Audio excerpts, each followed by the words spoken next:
Hey friends, this is Tana with Proverbial Homemaker, and today I'm excited to be doing a review for you guys, an in-depth review of BiblioPlan. So BiblioPlan is something that we tried out new this year, and I'm just going to give you a spoiler alert and tell you that we really like it and we plan to continue with it. But I'm going to give you some information and tips and tricks on how we use it, tell you what it looks like in our daily homeschool life, and give you a peek inside each of the resources. So BiblioPlan is a Christian history, geography, Bible, and literature program, and it covers a wide age range. It is a style that combines classical and Charlotte Mason approach, and that really works well for us. And the base of it all is in living books, great literature and great text that really brings history alive. That is something, living books history is something that our family has loved for several years. And BiblioPlan just really pulls everything together and makes it easy to implement in our home. So BiblioPlan uses a 4-year history cycle. Year 1 is ancient world, year 2 is medieval, which is the one we are doing this year. And then the 3rd year is early modern, and the 4th year is modern. So if you were considering starting with it, you might start with year 1 if you wanted to start at the very beginning and do a chronological survey of history. If you have younger kids or you just want to start with American history, you can start with year 3, which is early modern, which starts with early America. When we had all young children, we started first with American history, just in general, and we found that really good for us. But you can start wherever you want. We started in year 2 with BiblioPlan because we had just come over from a similar curriculum that we had used last year, and we had already studied the ancient world. So it just dovetailed really nicely with year 2 for BiblioPlan. So this is the first year actually we were studying medieval history, so it's been really fun and exciting for us. We started looking into BiblioPlan because we love the multi-level teaching approach with a focus on living books, but I needed something that was easier to implement. I am a busy homeschooling mama. I am organizationally challenged. I don't do lesson plans. I haven't for a long time, and I kind of prefer it that way. I like things to be fairly open and go. There are a few things I'll do ahead of time, like researching books. Like that's my favorite thing to do anyway. So I don't mind doing that, but I don't want to do detailed lesson planning. I like buffet style curriculum where I can just, open it up and pick and choose the things I like and go, or things that are simple enough that you just literally open and go. And I feel like BiblioPlan definitely fits the bill for us. I've been really impressed with it. We plan to continue with it next year at least. And I'm excited about what we're learning together as a family. It's really been a blessing for us. So like I said, it is a Christian curriculum. It's non-denominational. I really appreciate how they weave Bible and church history throughout each week. The core of the BiblioPlan curriculum is you have literature selections for each week for every age range for each of the groups. And then you have read-alouds. They could be read-alouds or independent reading for each level. And then you have a spine, which is a textbook, basically. Whenever you work with any curriculum, I always recommend starting with the minimum, which is really hard for homeschool moms to do because we want to do all the things. But I do recommend starting with the minimum and just kind of getting your feet wet and seeing how things go and then adding things. That's what we always do. And I just learned the hard way over time that it really is the best way to do it. So when you're taking a look at BiblioPlan or any other, buffet style curriculum, start with the minimum. And in this case, that means starting with the spine text reading and then choosing some literature selections. The group read aloud, we do a group read aloud, and then independent reading for the older kids. But there's much more to BiblioPlan. They have discussion guides and mapping activities and worksheets and notebooking pages and a timeline and a craft and activity book. And I will show you in detail what all of this looks like, but they have suggestions every week for things that you can look at on video, for audiobook ideas, all sorts of things. And it's all organized as in this easy to use family guide, which is probably my favorite thing, maybe it's my favorite thing about the curriculum. And I'm going to show you each piece of it, and I will start with the family guide. So when we started BiblioPlan, we started with the family guide, which has everything laid out and tells us all the different pieces that we can do and pull in each week. We read our spine with the kids, and then we did our literature selections. And then you can just add pieces from there. And that really depends on your kids, what level they're at and what they can handle, your goals in your homeschool, how much time you want to spend on these subjects each week, of geography and history and all of those things. It really depends. So you're not going to be able to find a cookie cutter recommendation for your specific family. I just recommend you can go to the BiblioPlan website. I actually highly recommend this. They have great documentation and a whole tips and tricks for using BiblioPlan section that's super helpful and tells you how to use it in all sorts of different situations. And you can download really thorough samples for all the materials that they offer. So I definitely recommend checking that out. And like I said already, I'm going to show you each piece. So the way that BiblioPlan looks in Our Homeschool, we've been into it for several months now. And like I said, we've been really enjoying it. Our family has grades preschool up through middle school. So every day we read aloud and listen, and we are using the Remember the Days book instead of the companion. The companion, I decided, other than referencing it here and now, I decided to set it aside for future years. So we read aloud from Remember the Days, or we listen to it on audio if the toddler needs my attention or something else is going on. And then we have just a discussion about it as we go. Then I usually have one main literature read aloud going in our family that I will do during meal times or in the evening, or it could be an audio version of the book. We really like audio. We don't go very much in the car anymore these days, but it used to be we would turn it on in the car and that was fun. But we still do a lot of audiobooks. So we have one read aloud going or one audiobook going as a family. And then I almost always add one or two of the picture book selections for read alouds that week for my littler kids to read to them. And then the older kids usually have an extra independent literature reading to do on their own. And that for that one, we just kind of discuss it as we go. We just, they'll touch base with me each day or a couple times a week and we'll talk about the book. And how it hooks into the lessons we've been doing. During the read aloud times and the audiobook times, we use their coloring books that they offer extensively. I love the coloring books. That is definitely one of my favorite things about the curriculum. So they'll sit there and color while I read or while we listen to the audiobook. Then our older kids, at some point, usually early in the week, they'll do their map work, which is usually just one page that they do because most of the geography instruction comes at the beginning in the spine text and the Remember the Days. So right after we read the geography stuff that day, the older kids will do their geography page. And then my older kids also do some kind of notebooking. And then we do a craft and activity from their craft book if it works out for us that week. Some weeks it does, some it doesn't, and that's totally fine. So we'll do a craft or activity sometime during the week. We usually incorporate at least one video. They have some video suggestions in there. Sometimes we watch the movies that they suggest from their movie list in the family guide, but oftentimes we just look at some of their online videos that they've suggested, like little pieces like this.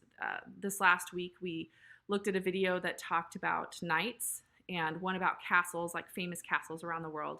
Those kinds of things, just short little videos that we can do to hook into the day. And then at the end of the week, I try to use the discussion guide for sort of a wrap-up discussion because usually the Remember the Days text, the spine, only takes me 3 days to get through, sometimes 2, but usually 3. And then we use the other day to do some discussion with the discussion book, the discussion guide. And then for my older kids, after that, so they've had plenty of time to listen and explore and have discussions and all of these kinds of things, and they've been doing their independent reading. At the end of the week, I like to use the Cool Histories books, and I have them go through them orally with me. And if there's an area where I feel like they could use a little bit more reinforcement, like they didn't really retain what we had discussed and I feel like it's important, or if there's an area that seems really exciting to them, I might have them do a notebooking page on that particular topic. Or I might have them do one of the writing prompts. For one of my kids, one of my older kids, I am not having her do any other writing curriculum. I just have her use the writing prompts and the notebooking pages for history, and then I instruct her on her writing skills through that activity. And so she's more likely to be the one that does the writing prompts or the notebooking pages at the end of the week. And that works really well for us. So one thing I want to go through I try to do this in every curriculum review, because there are strengths and weaknesses to every curriculum. There are always areas that could be improved or just don't quite fit your particular family's needs. That's just how it is with curriculum. There's no one perfect fit, and that's okay. You know, curriculum is a tool to teach our children. We're homeschooling them, not the curriculum. So we just use them as tools and adjust as needed. But that said, here are the things that I would personally consider pros and cons for our family. So the first pro is the family guide. I mean, I've been gushing about the family guide. I love that thing. It is so well organized. It makes my life so much easier planning and implementing multi-level homeschooling. And it gives me lots of flexibility and options. And so those two things together, I just really appreciate it. I love that it has its own spine, and that it's offered in an audio version as well, because there have been times when that has been just a godsend. You know, I had a toddler who was dealing with some audio issues, audio development issues. I'm losing the word right now, but you get what I'm saying. He was a challenge. And so, you know, during the mornings, more likely I would have to, you know, hold him and be fully present with him and be handling him while the older kids were supposed to be doing, you know, listening to read aloud. So instead I did the audio.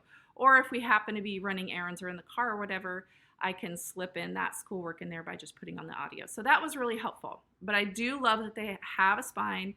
You know, over the years, I've collected several history spine books, so sometimes we hook in other things, but it's just really nice that there's one that fits and goes perfectly with the curriculum.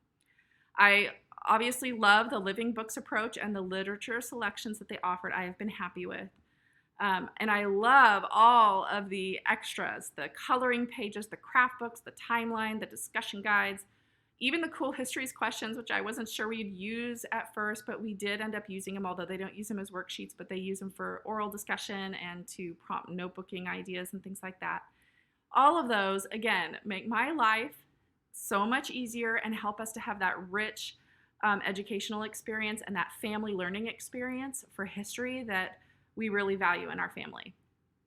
So as far as the things that I would change if I had a magic wand and could make everything perfectly fit to my every desire and need, every homeschool mom wants that for Christmas. Okay, so first of all, this isn't really a complaint. It's more of just a general comment about literature-based curriculum. Every literature-based curriculum I've ever seen will have things that you or your kids find objectionable, or things that you just don't prefer to have for your kids.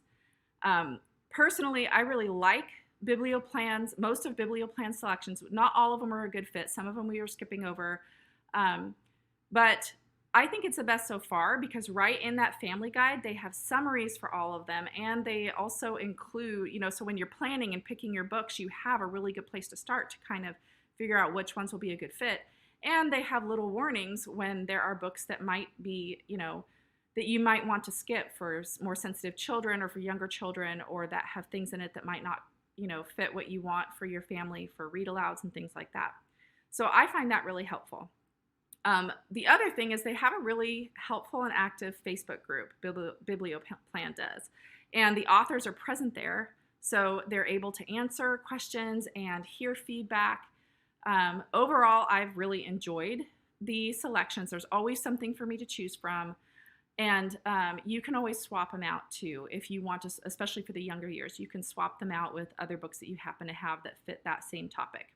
But no matter what, if you're using a literature-based curriculum, I always recommend previewing and researching the selections beforehand.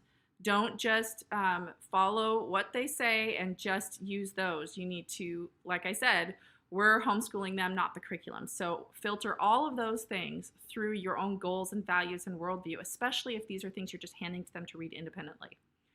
The second comment I want to make is that There are areas where when we were reading the spine, I wished that there was a stronger biblical commentary or overall biblical connecting the dots about different events, especially when it came to stickier subjects like false religions or sticky points in theology, things like that. I wish that there was a stronger biblical commentary on those pieces. And there were instances where I didn't quite like the way things were worded.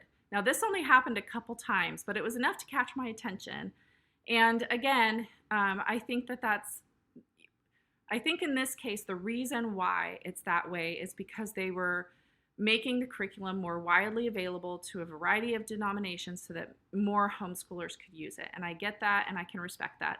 But of course, I would love it if all curriculum, followed my exact perspective on theology and Christian worldview.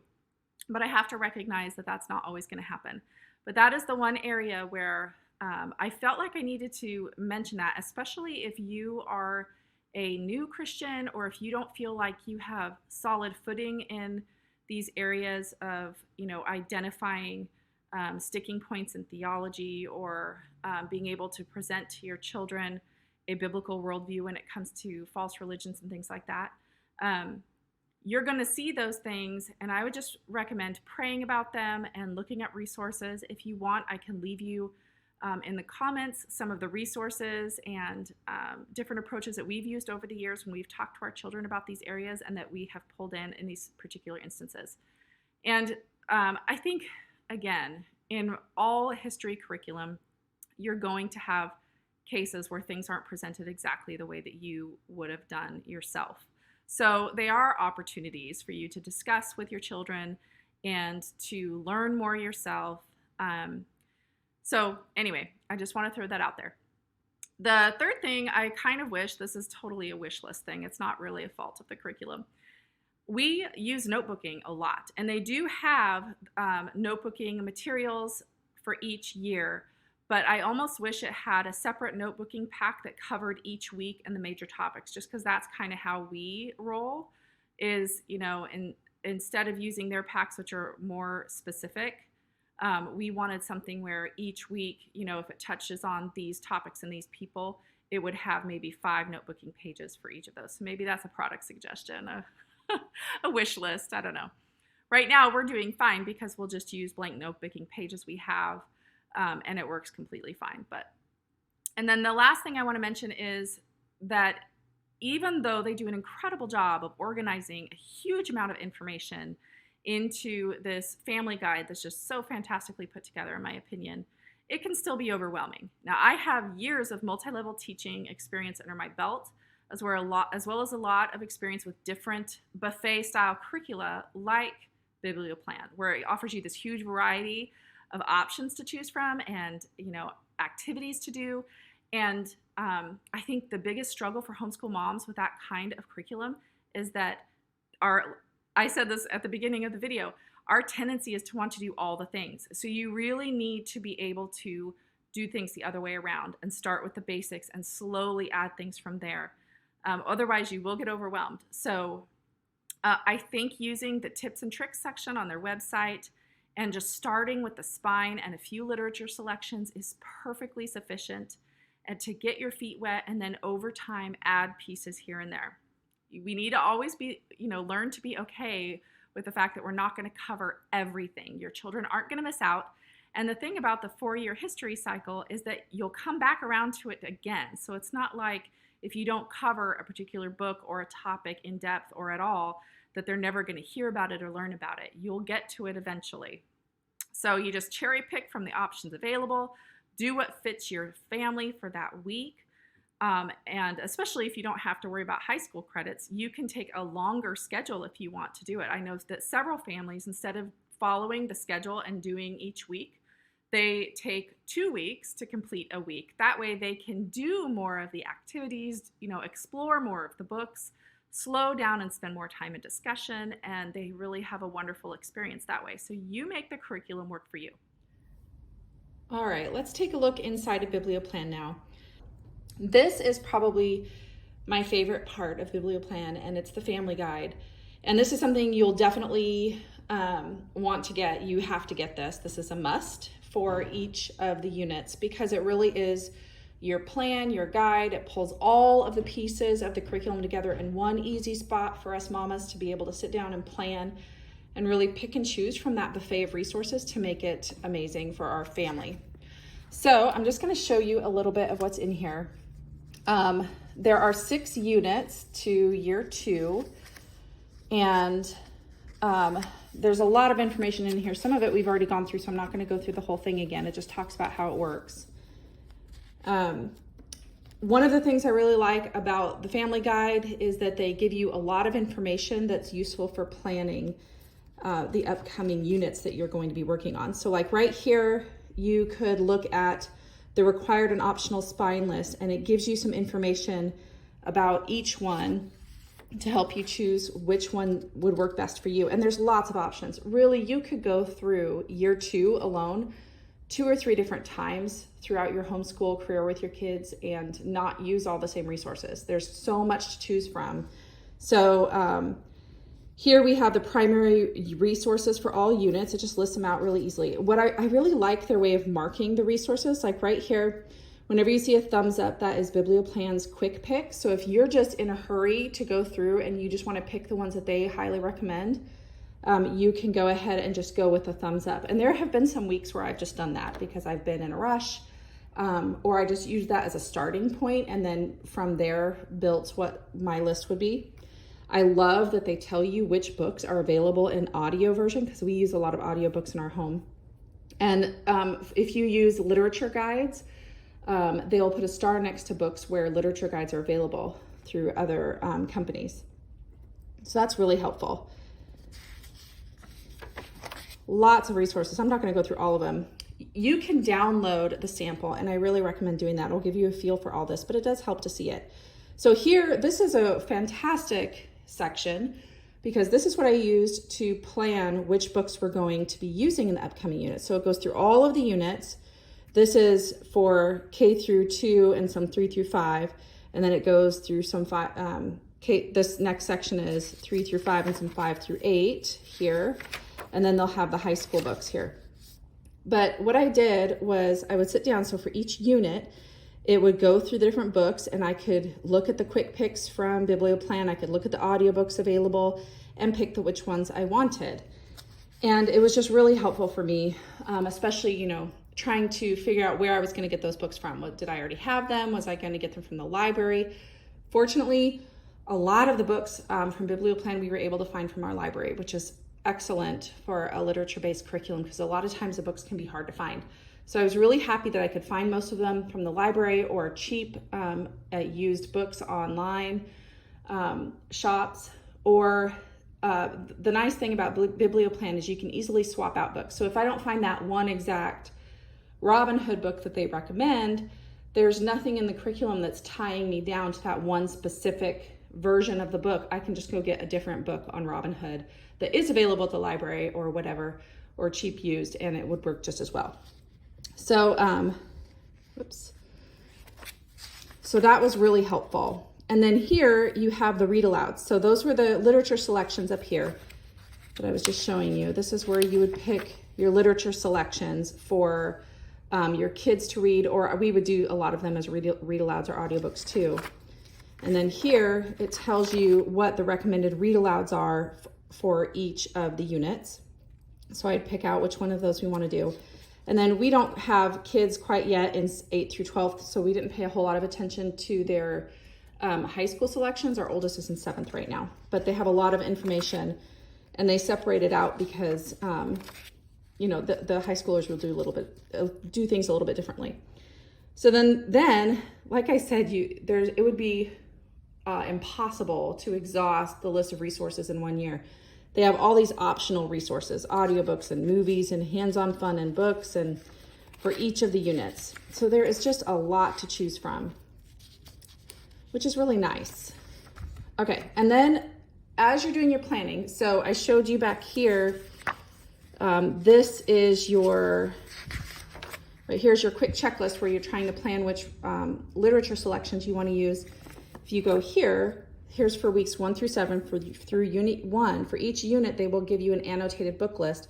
So for those book selections that they recommend for K through 2, for example, they'll give you more detailed information about each one. And here you can see the Light Links is a quick pick, and it's available on audiobook, and it gives you just a little bit more information. Anyway, but this gives you a lot of great information. It really helped to whittle down the selections. So it goes through each of the levels for that unit. This is all for unit 1. And here's the high school readers. Gives you a whole bunch of information about each of the book selections with publishers' comments. It's very helpful. And you'll find, you'll just find that it really helps you to choose books that fit your kids' interests as well. And then here's a bunch of the more detailed information on the optional resources like the movies and the audiobooks. We have discovered such great resources through this curriculum, through these guides. They have a lot of free downloads and free videos that you can check out. And then you get to the actual unit. So all of that up here is like the upfront planning, and then the unit planning for your literature and other selections. And then you get to the actual unit. So here's unit 1, weeks 1 through 7, Early Christianity and the Rise of Islam. For each one, they give you memory work options. You don't have to do memory work, but you can. And the goal isn't to do all of this. It's to pick one or two things that you want to do with your kids. So they have, as far as I can remember, they all had Bible memory options if you wanted to do that. Or they would provide a whole bunch of other options. We ended up choosing the Apostles' Creed, so we would just practice that every day when we did history. So that was really fun. And it was really meaningful for us too. So it gives you lots of options on how to do that. And then this is what 1 week for the unit looks like. So this is week 1. And I really like that everything for week 1 is on this 2-page spread. So I just open the book and this is what I have. And I kind of took to just circling, putting a circle in the sections that we wanted to do. So here, we'll look at this one as an example. So this is week 3, Early Christianity and the Rise of Islam. Here are the reading selections right here. So we have BiblioPlan. Here is what will come from Remember the Days, which I'll show you in a minute. These are the spine text, basically, options for you to do as a family.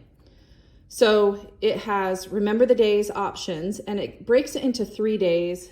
It did really work out most of the time for us to do the spine text stuff in 3 days, but we would spread out all of our BiblioPlan stuff for the whole week, which for us isn't terribly long. It's for 4 days. We have a 4-day school week.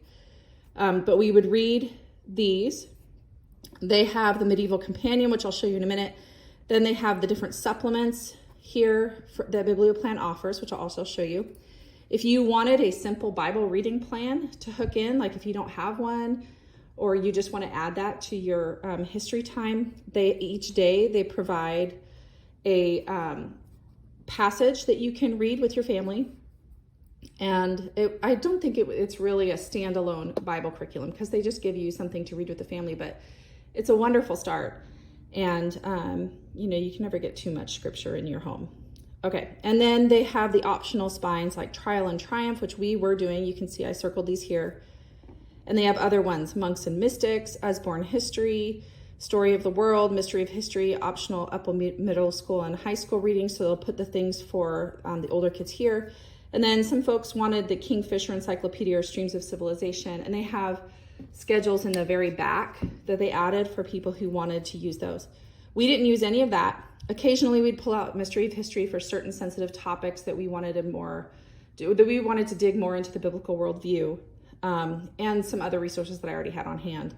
But for the most part, we stuck with Remember the Days and Trial and Triumph and the literature selections. So then down here, I would pick the literature selections. And so here you can see I circled Augustine of Hippo as an independent reader, Redwall, King Arthur and the Knights of the Round Table, the first third of the book. And up here is the family read-alouds. So here's all of the spines, the independent readers, although we did some of them as audiobooks or read-alouds. Family read-alouds they have right here. And then up here they have writing. So if you wanted to have your kids do writing assignments based on the history readings, then you have 3 different levels to choose from. Here's a young writer assignment. So this one says help your student write a brief summary or do copy work from the reading. That's what it is for most all of the sections as far as I can remember for the young writer. And then grammar, it gives you a topic. So narrate what you liked about St. Patrick's life from your reading this week. And then logic is more advanced. I did not use this for all of my kids, but I did end up using it for one of my daughters for her. Basically, it's her main writing curriculum.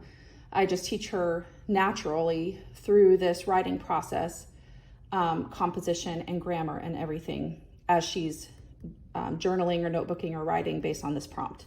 And that worked really well for us. So then we have their hands-on activities.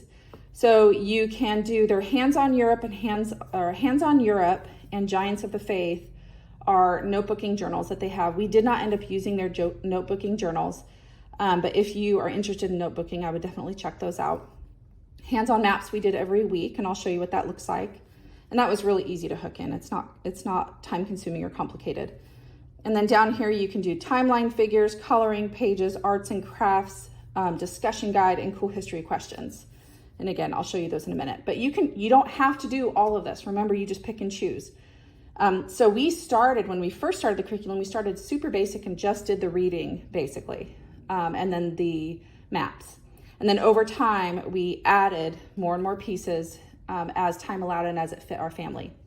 So definitely just be flexible with it. Cut back or add things as you needed. I have enjoyed some of the online free videos and the movie suggestions they've offered, so sometimes we'd hook those in. So that's what a week would look like. And you could really use the family guide as your main planner in a lot of ways. We do pretty relaxed planning for our homeschool. We mostly just track what we did rather than lesson planning. So, but there are some times where it's nice to have a checkbox basically that says, I want to get this done. So I in addition to circling these things and checking them off as I went to make sure we did the pieces I wanted, I would add some things at the bottom of things I wanted to make sure we got done. Like we have a continent song that I wanted to go through and a timeline song and things like that. So you just make this work for you. This is pretty much what the whole thing looks like are these. You will have for each unit, you will have the annotated summary of all of the book selections to help you pick which books you want to use with optional resources. And then you'll have these weekly views. I love it. It's fantastic. So I would look ahead for the week, circle the things I wanted to do, and then the next day when it was time for school, we would jump right in, and we always would start with Remember the Days. Remember the Days is a spine text written by BiblioPlan, so it works with the curriculum. We really enjoyed it. I think it's a pretty well written spine text. It's sufficient for our needs for sure. So they do have an audiobook version of this, and we would use that on occasion, like if I had a unruly toddler who just couldn't handle life, or if we were in the car, if we had a really busy week in the car for some reason, running errands or whatever, we would listen to it in the car. Sometimes I would read the chapter during the week, and let's say there were times when we stretched 1 week out over 2 weeks because we had holidays or birthdays or whatever was happening, or the week just fell apart for whatever reason. So we'd stretched out another week, and so at the beginning of the next week, we would listen to the audiobook just to get a refresher. There's lots of ways you can use that, but it's a really good option. So anyway, each chapter has information about geography and about the history of the time period you're researching or studying together. They have little pictures. There were times where I wish that some of these pictures were bigger, but I like that they're in color and the pictures were interesting, and the little call outs that they have here were helpful. We got a lot out of it. We read around the table, so sometimes if the kids couldn't see something well, they would just get up and come over and take a look at it. Of course, if you have less kids or you're just reading around the table, then and it's smaller, they can probably see it just fine. Anyway, we had a great time reading these, and they're divided. So there are these break-off sections here, and when we'd stop, I would go around the table, and my kids would narrate back to me what we had just read. So we worked narration into it as well. And it easily broke up into 2 or 3 or sometimes 4 reading sessions. and it brought great discussions, and we have a big map on the wall so we could talk about I really do recommend having a globe or a map or something that you can use. Even they have great maps, and you're doing the map work too, but it does help to have a map nearby. So we'd read this for the older kids for high school level, upper junior high and high school level. They also have the companion. Oops. So there's 2 volumes of the companion. It used to be that this was the main text that they had, and then they added Remember the Days. We use Remember the Days as our main text. We have not used these much yet, but there were a couple chapters where it was on touchy subjects such as Islam, and so we went to the companion and ended up finding more information here that helped clarify and add to that discussion for us. But I'm really looking forward to using this as an additional reading or as a main reading for my older kids once we get to that level. I think my oldest just needs another year or 2 before we add this to it, but you can see samples of this online too, in their downloads.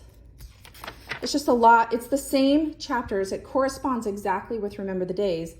It's just a lot more information for each chapter. Just go more in depth, more advanced reading. But I do know that some families still just use just that one for their multi-level teaching.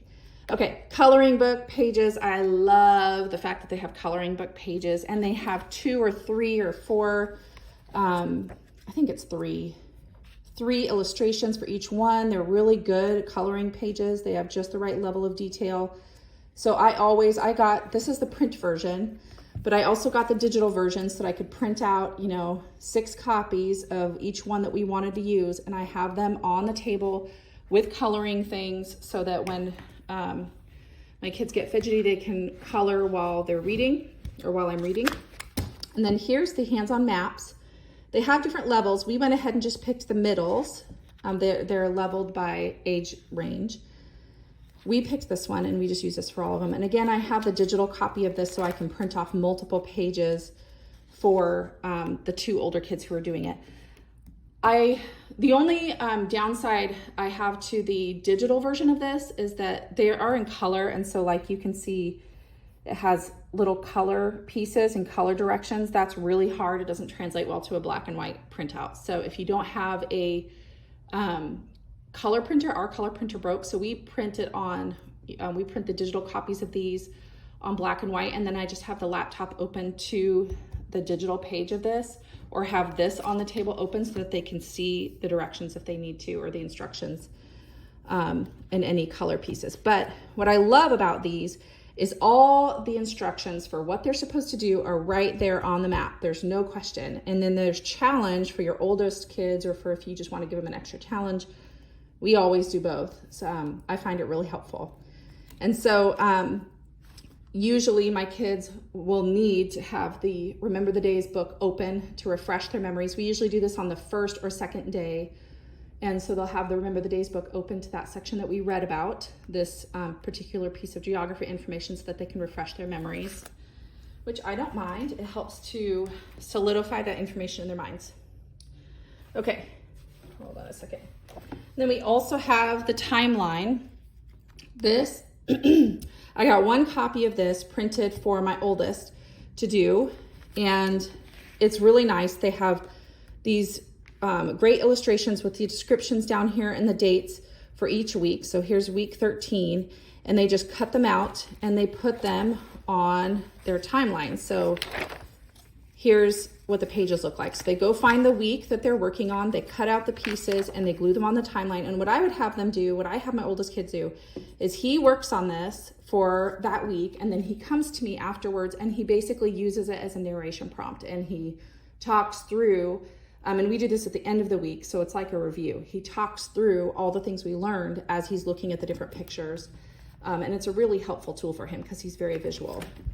So I really like this timeline. This is the only timeline that we have made stick in our family, so I'm happy with that. Then the craft book. This is if you want extra craft ideas. We do appreciate having craft ideas. I don't always incorporate a craft every week, but probably about half the time. And there's not a ton of craft ideas for each week, but there's just enough, with just enough variation as far as levels and level of difficulty, that we either can easily pick one, or we can use this as a jumping off point and do something a little bit different that fits us a little better. But I really like having this resource on hand, so I do recommend getting it. Even if you don't end up using it all the time or use the exact ideas that they provide, it will give you a really good starting point. But for the most part, we've been able to easily just pick one of them and run with it. And my kids always like having hands-on options. I'm not the craftiest mom in the world or the most creative, so it's nice to have that option. And then this is the discussion guide. This is a family discussion guide. So for each week, at the end of the week, what this does, so here's like week 10. I would skim through this at the end of the week, over breakfast or whatever, while I'm getting ready for our lessons. I would skim over it to refresh my memory. Each of these weeks includes information from Remember the Days and the companion. So sometimes there were things I would just skip over because we didn't read that information because we didn't do the companion. We just did Remember the Days. But I really found this helpful, again, as a review at the end of the week, especially if Daddy was home. We could use it as a great time to bring him into our discussions and get his insights. And I would just skim through this and use it as talking points and ask questions and remind them of key points that I thought were important. And yeah, we just use it as a pretty casual discussion guide. So I really appreciate having that. It helps me too, especially when you have older kids who are doing the companion, who are reading the companion on their own. This will help you. You can skim through this instead of having to read the companion on your own to be able to engage in discussion with them. So that is, I'm definitely going to hang on to this and use this in the future when my oldest starts using the companion. Okay, and then these are called Cool History. They're basically, I'm not sure how you would describe them. I guess they're workbooks. They are leveled. So here I have the middles and the upper middles. They have one for lower levels too, and for high school.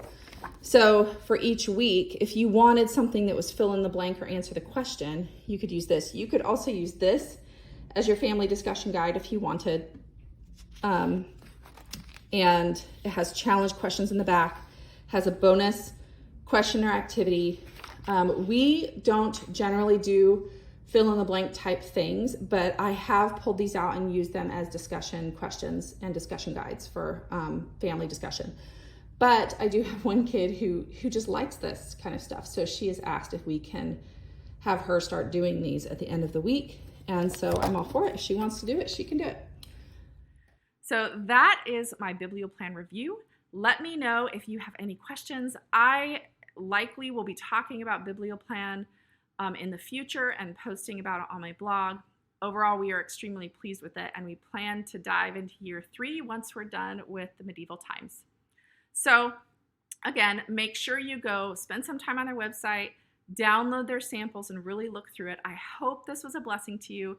Let me know if you have any questions. Thanks.